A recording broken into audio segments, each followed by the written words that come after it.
An uncertain future for hundreds. Meet some of the people waiting in Tijuana, hoping for a chance at asylum in the U.S. this weekend. Because it's not about your age, or your orientation, or your economic class. This project says there is a place for you in this city. New housing for dozens of seniors in North Park. Why this development has a special meaning for those in the LGBTQ community. And then when I realized the opportunities that I could actually take with education and use that to apply it in my life and actually make something of myself later on, it became something of an ambition. And beyond the barbed wire, a former inmate takes the education he received behind bars into the real world. KPBS Evening Edition starts right now.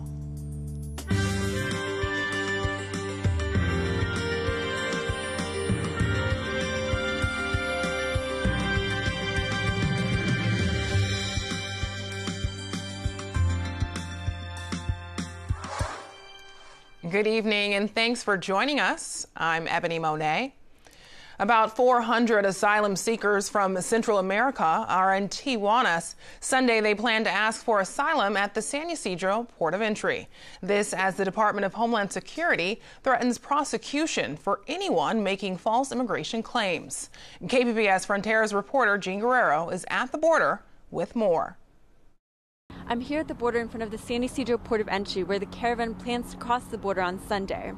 Earlier, I was in downtown Tijuana where immigration attorneys are offering legal training to the Central Americans about their rights as asylum seekers. Buses of Central Americans have been trickling into Tijuana all week, mostly families with children. Most stay at migrant shelters like Juventud 2000, where coordinators take down names, ages, and home countries.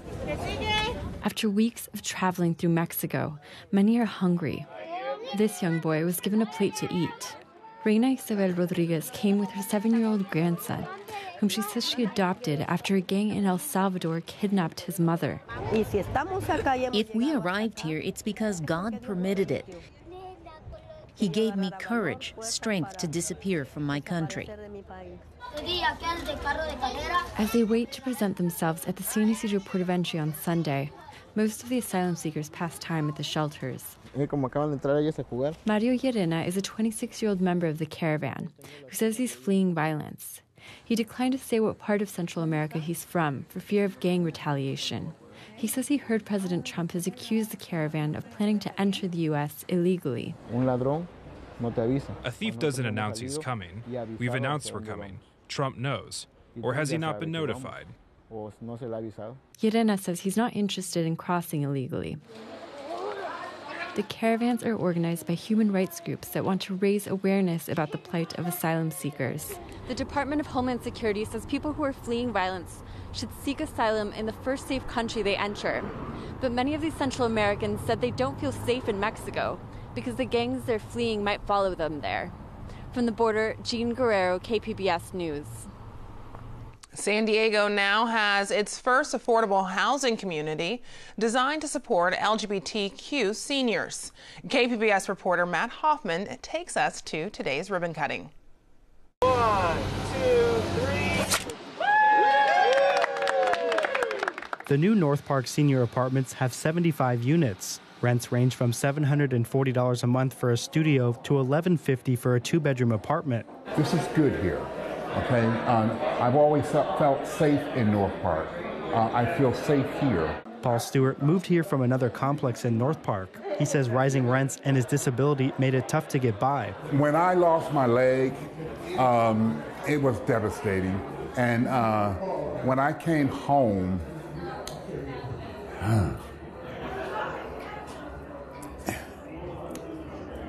I couldn't get in my bathroom with my wheelchair. Apartments here are specially designed to help people like Stewart get around easier. A disabled apartment, an ADA apartment, which has the rails around the toilet, and everybody has the special rails around the shower. What I have now, oh my goodness, it's like, I'm happy. And what can I say? I can get in my bathroom I can shut my doors. The complex was created in partnership with the San Diego LGBT Community Center. They have an office here to help connect residents with nearby resources.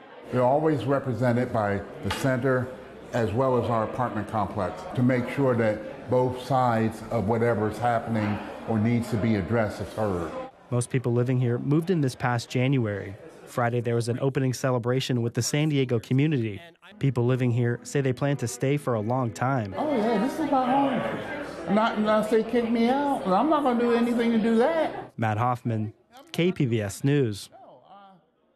Those who want to repeal the recent gas tax increase say they have enough signatures to force a vote. The proposed initiative would appear on the November ballot. Backers say they have 900,000 signatures, about 300,000 more than required. Earlier today, they started delivering the paperwork to the Capitol. The initiative would also require any future gas tax increase be passed by a public vote. San Diego is getting nearly a dozen new zero-emission buses. The electric power buses will be paid for by a $41 million state grant, partially funded by last year's gas tax increase. The buses will be part of a rapid bus line connecting the Otay Mesa border crossing with the Blue Line trolley. The LA Times reports the EPA will formally submit a plan seeking to roll back California's power to set its own fuel emission standards. Officials at the White House are expected to review the plan in the coming days. The EPA is also seeking to freeze national fuel economy targets beginning in 2020. Vista Republican Darrell Issa has announced he is not seeking re-election to a 10th term in Congress. Now he's starting to get rid of the $1 million left over in campaign money. iNews Source reporter Jill Castellano has more. So far, Darrell Issa has returned about $180,000 in campaign donations. That includes money from Koch Industries and Best Buy. He's also given money to the Republican parties in San Diego and Orange counties. But the congressman still has nearly $800,000 in his campaign coffer. Brendan Glavin with the Campaign Finance Institute says that's not unusual. The candidate may be, well, maybe I might run for Senate, or maybe I might want to run for House again in the future. And so that may be a reason not to, shut all this stuff down.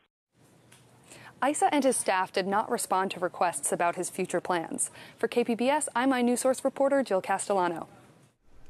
iNews Source is an independently funded nonprofit partner of KPBS.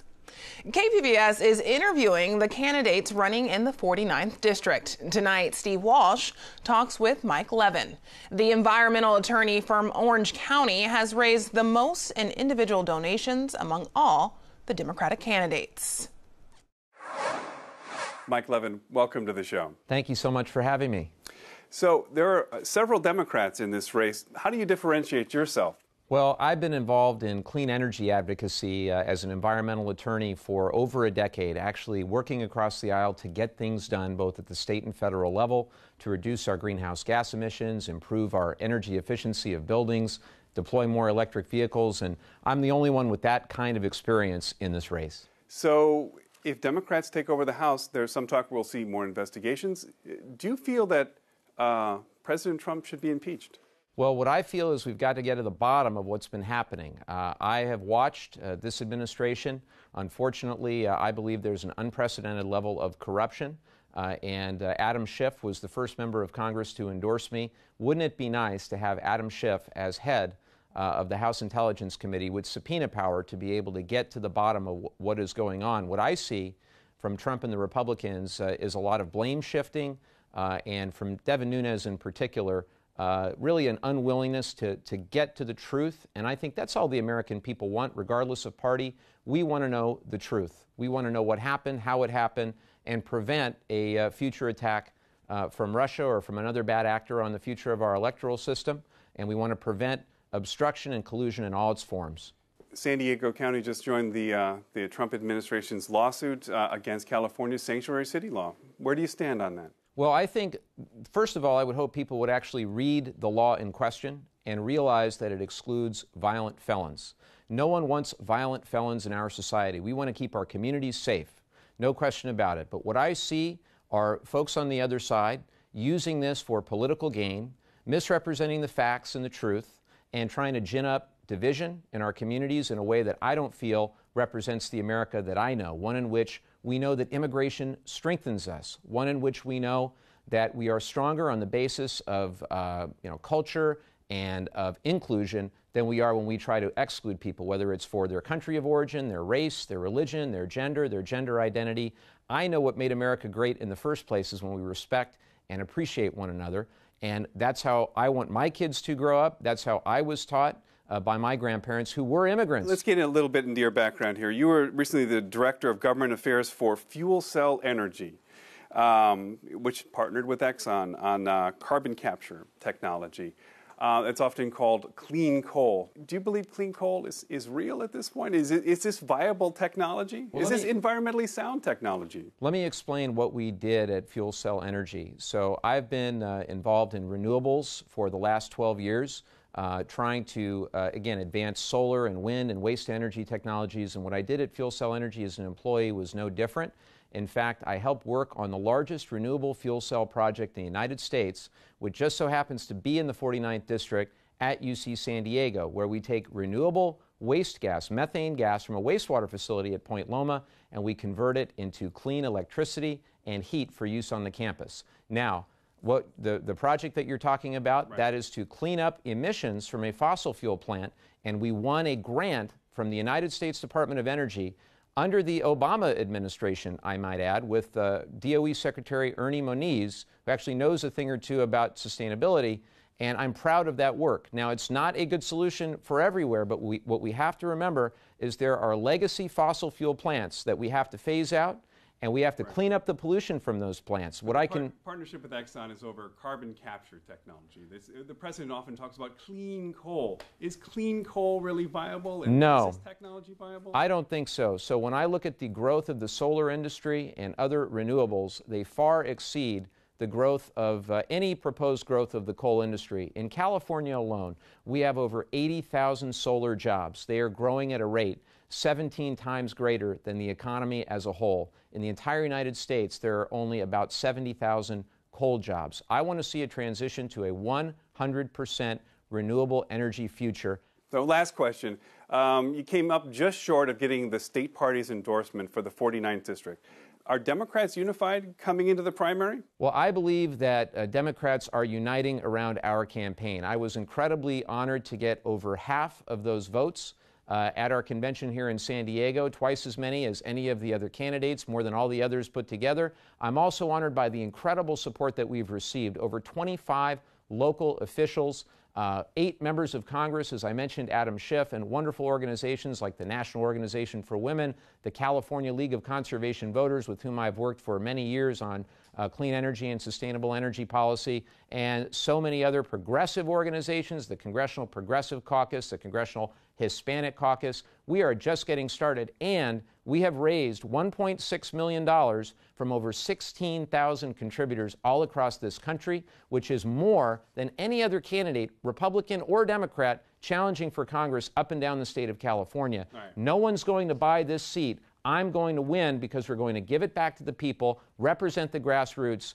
and we're going to, again, show what democracy is. It's not a plutocracy. It's when you actually can relate to the challenges faced by working families in this district. Darrell Issa hasn't done it. I will. Mike Levin, thank you so much for being on. Thank you for having me. I appreciate it. As the June primary nears, KPBS News will continue to reach out to candidates. You can see more of our election coverage at kpbs.org. A town hall meeting at Lincoln High School Saturday is the last in a series of meetings to explore changing school board elections. A grand jury report last year recommended term limits and smaller local elections for members of the San Diego Unified School Board. Community members gathered at Sherman Elementary School earlier this week to weigh in. It ranged from school district employees to parents in the community, and I was just really moved by the passion, both pros and cons for each of the topics that were discussed. We had varying degrees of opinions, but the bottom line, everybody wants what's best for the students. Findings from the town halls will go to the school board, which will decide whether to pursue a November ballot measure on school board elections.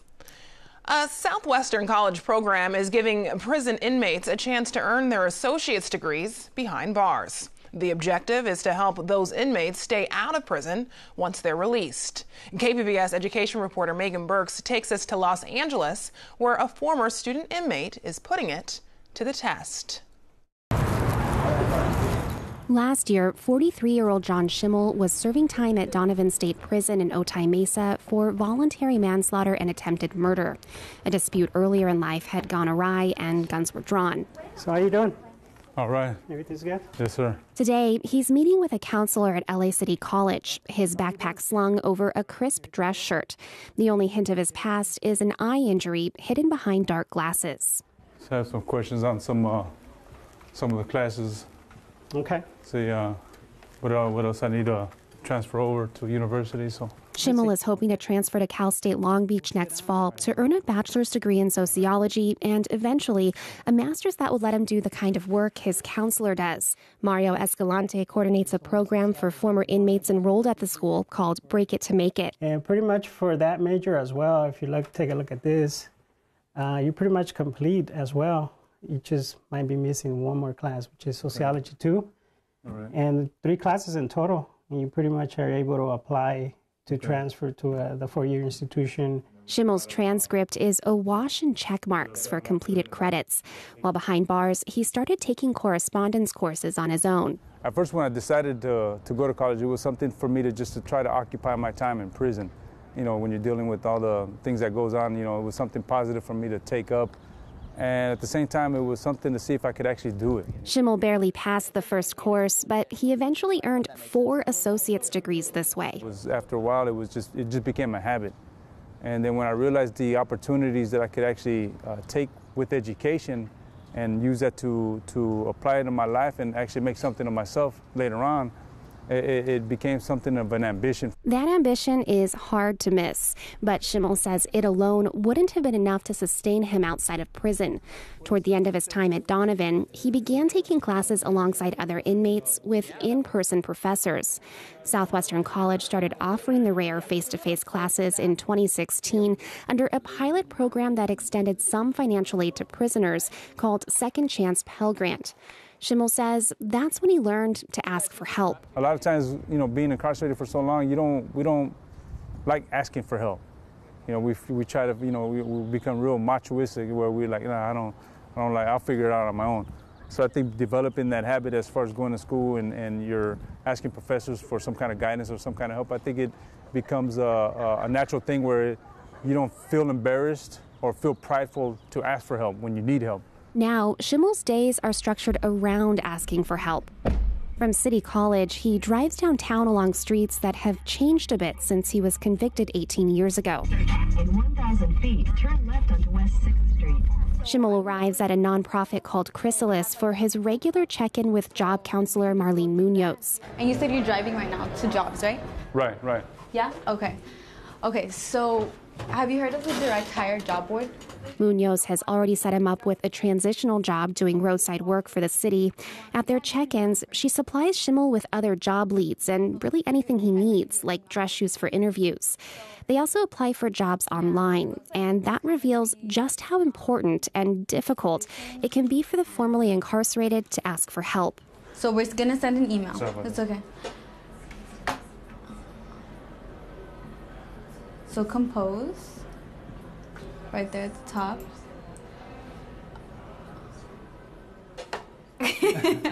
Okay, let me see the mouth. Okay. Like a lot of former inmates, Schimmel missed out on years of using computers. Do you remember how to copy and paste? Poor computer literacy is just one hurdle on a long list of disadvantages that help explain why many former inmates fall into old habits. More than 60% of people released from prison are arrested again within 3 years. About 50% return to custody. While opportunities like correspondence courses have been shown to reduce that rate, a recent study by the Stanford Criminal Justice Center and a partnering nonprofit shows face-to-face programs like the one at Donovan have an even bigger impact. They cut the recidivism rate for participants in half. And now you can just hit send. Yeah, you did it right. Schimmel is doing his best to keep busy. After his meeting with Munoz, it's on to homework and the gym. My mom always said I was a child with so much energy, so at least now I'm using that for the right purpose, right? Megan Burks, KPBS News. What's next for asylum seekers gathered at the border? A new and dramatically different approach for inmates at Donovan State Prison. And questions of fraud about a long-time diabetes treatment. Join us for the KPBS Roundtable tonight at 8:30. San Diego will see a mix of sun and clouds this weekend before a chance of rain arrives early next week. Justin Pavic has details in tonight's forecast. Area settle changes coming up over the course of the next several days. What does that mean? More clouds, and quite a bit of clouds earlier on today, and they may either move all the way towards some of the higher slopes in from the shoreline.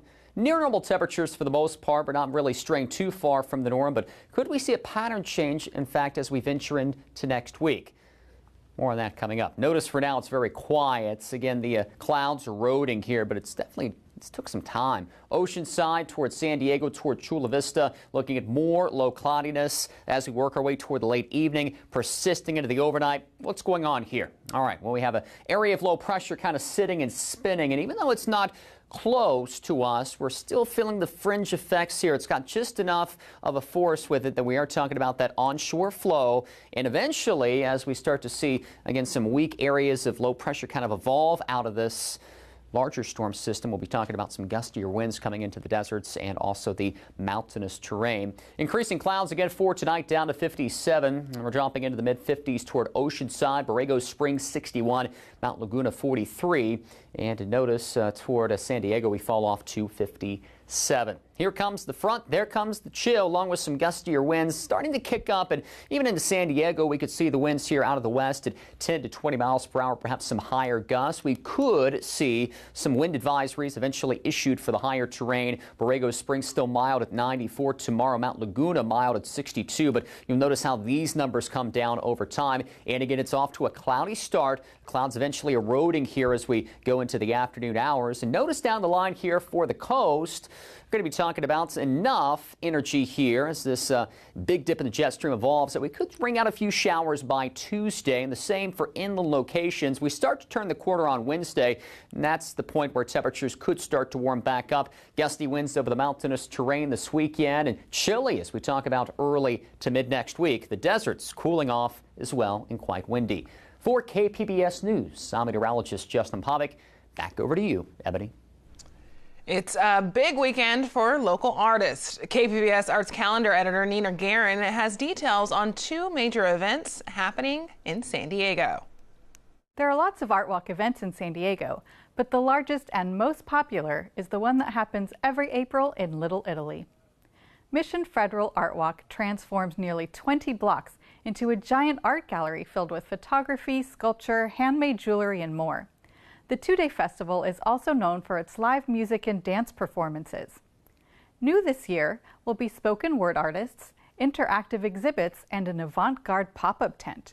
This is a local favorite, so make sure to arrive early for a parking spot or plan to use public transportation. Over at the San Diego Museum of Art is another beloved tradition, Art Alive.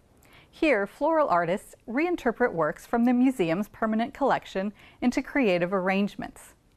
For one weekend, the museum is filled with bright flowers, and visitors can participate in floral-themed workshops and even buy flowers for sale. There's also the stylish Bloom Bash party happening tonight. A main attraction of Art Alive is the Grand Rotunda display. This year it's designed by husband and wife design team Natasha Litsitsa and Daniel Schultz, known for their large-scale floral installations. Finally, superstar cellist Tina Guo returns for a homecoming concert with the San Diego Civic Youth Orchestra. Tina graduated from Poway High School and went on to international success as a featured performer with Hans Zimmer and Cirque du Soleil. Most recently, she's played the electric cello on the Wonder Woman soundtrack. For this concert, the orchestra will perform classical pieces as well as Tina's most popular hits. For KPBS Arts, I'm Nina Guerin. You can find tonight's stories on our website, kpbs.org/ Evening Edition.